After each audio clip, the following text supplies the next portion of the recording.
Assalamualaikum warahmatullahi wabarakatuh. Perkenalkan, nama saya Salsabila Nurafianti. Saya mahasiswi dari Institut Pendidikan dan Bahasa Infada Cirebon. Saya mengambil program studi pendidikan bahasa Inggris. Di video kali ini saya akan menjawab sekaligus menjelaskan beberapa pertanyaan dari UAS mata kuliah Etika dan Profesi Keguruan. Baik, kalau begitu mari kita mulai. Baik, saya akan menjawab pertanyaan nomor 1, yaitu mengenai tujuan dan peran atau manfaat dari supervisi pendidikan dalam meningkatkan kualitas pendidikan di Indonesia. Baik, sebelum itu saya akan menjelaskan terlebih dahulu mengenai tujuan supervisi pendidikan. Seperti yang kita tahu bahwa supervisi pendidikan ini memiliki beberapa tujuan, diantaranya yaitu yang pertama, membantu para guru dalam memahami tujuan-tujuan dari pendidikan itu tersendiri.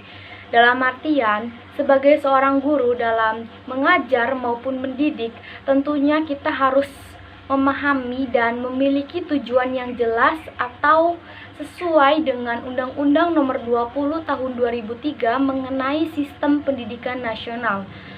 Misalnya, sebagai seorang guru pendidikan bahasa Inggris, tentunya dalam mengajar kita harus memiliki tujuan yang jelas atau sesuai dengan kurikulum yang berlaku. Misalnya ketika kita mengajar, target atau tujuan yang ingin kita capai adalah di mana peserta didik yang kita ajar ini dapat memiliki kemampuan dalam berbicara bahasa Inggris, dan kemudian nantinya peserta didik yang kita ajar ini bisa menerapkan atau mengimplementasikan ilmu-ilmu yang sudah kita berikan kepada mereka di kehidupan nyata. Kemudian, tujuan yang kedua yaitu membantu para guru dalam memahami atau menyadari kebutuhan-kebutuhan atau masalah-masalah yang dialami oleh peserta didik. Karena pada usia peserta didik atau pada usia sekolah ini, peserta didik rentan sekali mengalami berbagai macam masalah, baik itu dari masalah pertemanan, masalah keluarga, masalah dari lingkungan, maupun dari dirinya sendiri.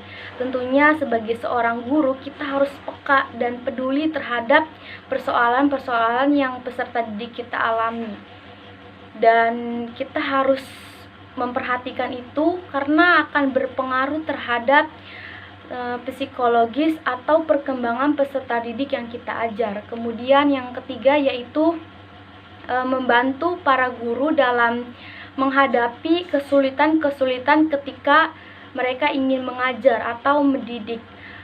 Kenyataannya, ketika mereka praktik di lapangan, ada beberapa yang mengalami kesulitan-kesulitan seperti mereka tidak tahu bagaimana caranya menghadapi peserta didik yang bandel, kemudian mereka tidak tahu bagaimana sih caranya dalam menghadapi peserta didik itu yang mungkin bisa dikatakan itu pasif atau kurang aktif.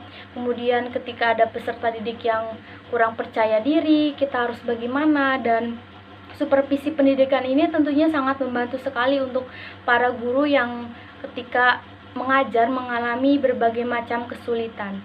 Kemudian tujuan yang berikutnya adalah memberikan layanan untuk meningkatkan kualitas mengajar guru di kelas agar kualitas belajar peserta didik yang kita ajar itu bisa meningkat. Kemudian tujuan yang terakhir yaitu untuk meningkatkan rasa persaudaraan atau solidaritas atau kerjasama di antara guru dalam meningkatkan kualitas pendidikan di Indonesia. Kemudian saya akan menjelaskan mengenai peran atau manfaat dari supervisi pendidikan. Selain memiliki tujuan, supervisi pendidikan juga tentunya memiliki beberapa manfaat, diantaranya yaitu sebagai suatu kegiatan untuk meningkatkan mutu pendidikan melalui kerjasama di antara guru.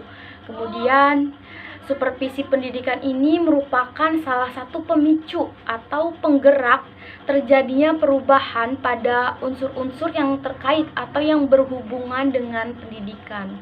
Kemudian, untuk meningkatkan kemampuan para guru dalam memimpin atau membimbing. Tentunya sebagai seorang guru ketika ingin mengajar atau membimbing, kita harus mengikuti beberapa pelatihan terlebih dahulu agar kita ketika nanti praktik di lapangan itu kita tidak mengalami banyak kesulitan, dan tentunya itu akan menjadi pembiasaan yang baik untuk para guru yang mungkin baru pertama kali dalam mengajar atau mendidik ketika di kelas. Kemudian membantu para guru dalam mengelola, merawat, mengembangkan dan menggunakan media pendidikan dan fasilitas pembelajaran atau bimbingan. Mungkin teman-teman juga bisa membayangkan jika kita sebagai seorang guru bisa menjaga, bisa merawat, atau bisa meningkatkan fasilitas atau media-media pembelajaran dengan baik, maka kegiatan belajar mengajar di kelas tentunya akan berjalan sesuai dengan yang kita inginkan. Kemudian yang terakhir yaitu meningkatkan keefektifan kurikulum sehingga berdaya guna dan terlaksana dengan baik di dalam proses pembelajaran di sekolah, serta mendukung dimilikinya kemampuan pada diri lulusan sesuai dengan tujuan lembaga. Misalnya seperti saya sekarang sedang kuliah di salah satu universitas di Indonesia yaitu IPB Cirebon. Seperti yang kita tahu bahwa IPB Cirebon ini dikenal sebagai sekolah bahasa, dan tentunya IPB Cirebon ini pasti memiliki tujuan yang sesuai dengan bidang yang mereka tuju, yaitu dalam bidang bahasa, dan tujuan mereka yaitu untuk menghasilkan lulusan-lulusan yang memiliki skill atau kemampuan dalam bidang bahasa. Kurang lebih seperti itu. Saya akan menjawab pertanyaan nomor 2, yaitu mengenai definisi dari hakikat pendidikan dan mengapa sih pendidikan itu sangat penting untuk kelangsungan hidup manusia.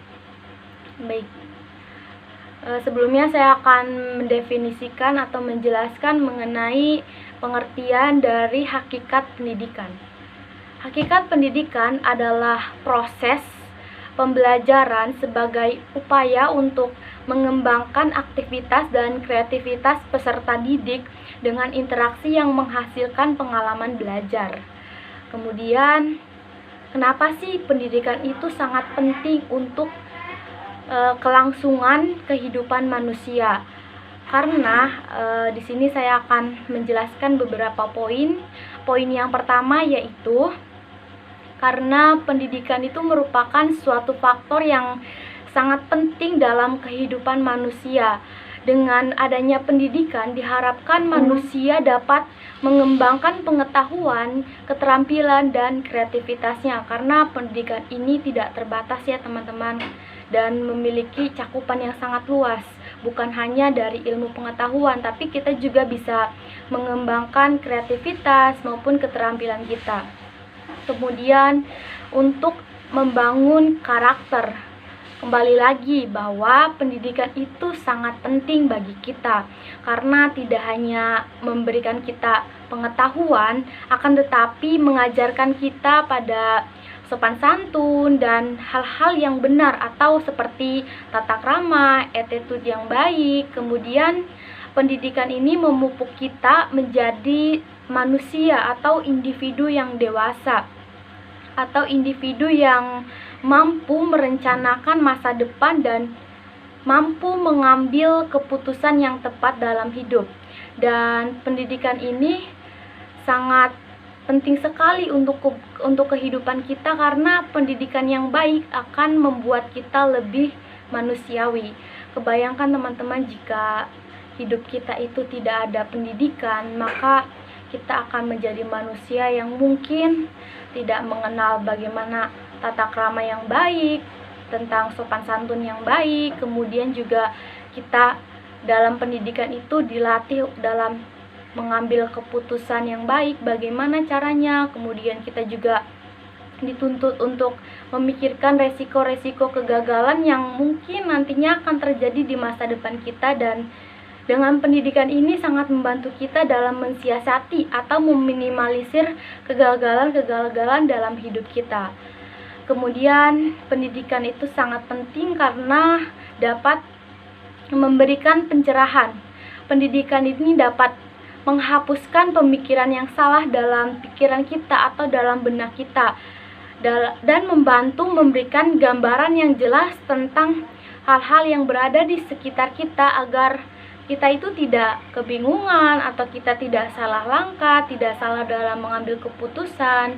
Kemudian juga dengan pendidikan ini mampu membangun atau mengobarkan api semangat dalam hidup kita, semangat untuk mencari sesuatu hal-hal yang baru, untuk semangat dalam bertanya kepada orang, untuk mencari tahu tentang pengetahuan-pengetahuan yang mungkin sebelumnya kita tidak tahu. Setelah kita bertanya kepada orang, kita menjadi tahu, kita menjadi lebih pintar. Kemudian juga memberikan semangat untuk menjalani kehidupan kita. Kemudian yang terakhir itu, pendidikan sangat penting dalam berkarir maupun mencari pekerjaan.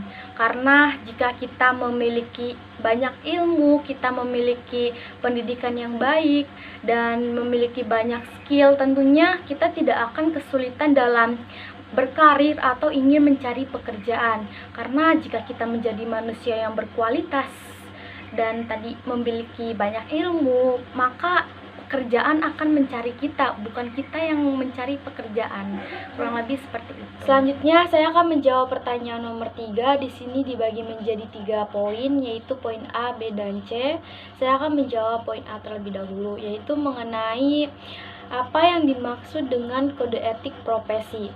Kode etik profesi merupakan norma yang ditetapkan dan diterima oleh kelompok profesi yang mengarahkan atau memberi petunjuk kepada anggotanya bagaimana seharusnya berbuat dan sekaligus menjamin mutu moral profesi itu di mata masyarakat. Kemudian saya akan menjawab poin B, yaitu mengenai siapa dan bagaimana menetapkannya. Kode etik hanya dapat ditetapkan oleh suatu organisasi profesi yang berlaku dan mengikat para anggotanya. Kemudian penetapan kode etik suatu profesi dilakukan oleh sebuah organisasi tertinggi yang menaungi bidang profesi tertentu. Penetapan kode etik ini tidak boleh dilakukan perorangan. Artinya, hanya dapat diakui ketika diputuskan dalam musyawarah atau rapat bersama yang melibatkan anggota dari struktur organisasi terkait berdasarkan bidang masing-masing. Kemudian saya akan menjawab pertanyaan dari poin C, yaitu mengenai tujuan kode etik profesi itu ditetapkan. Tujuannya adalah supaya profesional memberikan jasa yang sebaik-baiknya kepada para pemakai atau para anggotanya. Kemudian untuk melindungi perbuatan dari yang tidak profesional. Kemudian untuk meningkatkan mutu pengabdian profesi, dan yang terakhir yaitu untuk memelihara lingkungan profesi yang kondusif. Saya akan menjawab pertanyaan nomor 4, yaitu mengenai penjelasan atas 3 fungsi dari kode etik profesi. Pada poin A, yaitu pedoman bagi setiap anggota profesi. Maksudnya bahwa dengan kode etik profesi, pelaksana profesi mampu mengetahui suatu hal yang boleh dilakukan dan yang tidak boleh dilakukan. Kemudian pada poin B, yaitu saran kontrol sosial.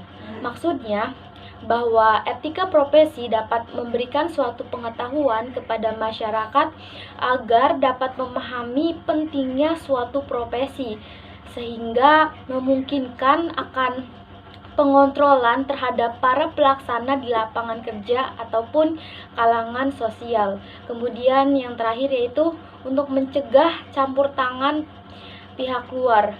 Dapat dijelaskan bahwa para pelaksana profesi pada suatu instansi atau perusahaan yang lain tidak boleh mencampuri pelaksanaan profesi di lain instansi atau di lain perusahaan. Kurang lebih seperti itu. Baik, saya akan menjawab pertanyaan dari soal terakhir, yaitu dari nomor 5 mengenai mengapa seorang guru harus mengikuti uji kompetensi guru. Sebelumnya saya akan sedikit menjelaskan tentang uji kompetensi guru. Uji kompetensi guru merupakan tes yang mengukur kemampuan atau penguasaan materi ajar dan metode pembelajaran pada mata pelajaran di jenjang pendidikan tertentu, dan merupakan persyaratan minimal seorang guru untuk dapat mengajar. Kemudian, mengapa sih seorang guru itu harus mengikuti uji kompetensi guru? Yaitu karena uji kompetensi guru ini merupakan suatu alat untuk mengembangkan atau menetapkan standar profesi guru. Tentunya untuk menghasilkan guru yang profesional dan berkualitas, kita harus menetapkan atau membuat standar-standar yang sesuai. Maka dari itu uji kompetensi guru ini sangat dibutuhkan. Kemudian uji kompetensi guru ini merupakan suatu alat seleksi penerimaan guru baru. Mengapa seorang guru baru harus mengikuti uji kompetensi guru? Karena agar kita tahu apakah seorang guru tersebut sudah layak atau sudah siap untuk menjadi seorang guru dan mengajar di kelas. Maka dari itu, kita harus mengikuti uji kompetensi guru untuk mengetahui hasil tersebut. Kemudian, untuk memetakan kemampuan guru. Seperti yang kita tahu bahwa setiap guru atau masing-masing guru ini tentunya memiliki kemampuan yang berbeda. Dengan adanya uji kompetensi guru ini bisa mengelompokkan atau memetakan kemampuan-kemampuan dari masing-masing guru. Kemudian selanjutnya itu sebagai bahan acuan dalam pengembangan kurikulum. Kemudian selanjutnya yaitu sebagai sarana untuk pembinaan guru. Seperti yang kita tahu bahwa menjadi seorang guru ini harus tetap melakukan pembinaan agar kita bisa mengevaluasi diri kita mengenai kekurangan-kekurangan apa saja sih yang masih kita miliki, dan dengan adanya pembinaan ini dapat menghasilkan guru-guru yang mungkin lebih berkualitas daripada sebelumnya, dan agar kita bisa meningkatkan kelebihan-kelebihan yang kita miliki sebagai seorang guru. Kemudian yaitu untuk mendorong peningkatan proses dari hasil belajar. Dengan adanya uji kompetensi guru, tentunya kita akan menghasilkan guru-guru yang berkualitas dengan sesuai dengan standar-standar yang sudah ditetapkan. Dengan adanya uji kompetensi guru dapat menghasilkan guru-guru yang berkualitas seperti tadi yang saya bilang. Nantinya proses belajar atau para peserta didik ini akan mendapatkan hasil yang memuaskan atau sesuai dengan yang kita harapkan. Kurang lebih seperti itu. Mohon maaf apabila ada kesalahan dan terima kasih atas perhatiannya. Wassalamualaikum warahmatullahi wabarakatuh.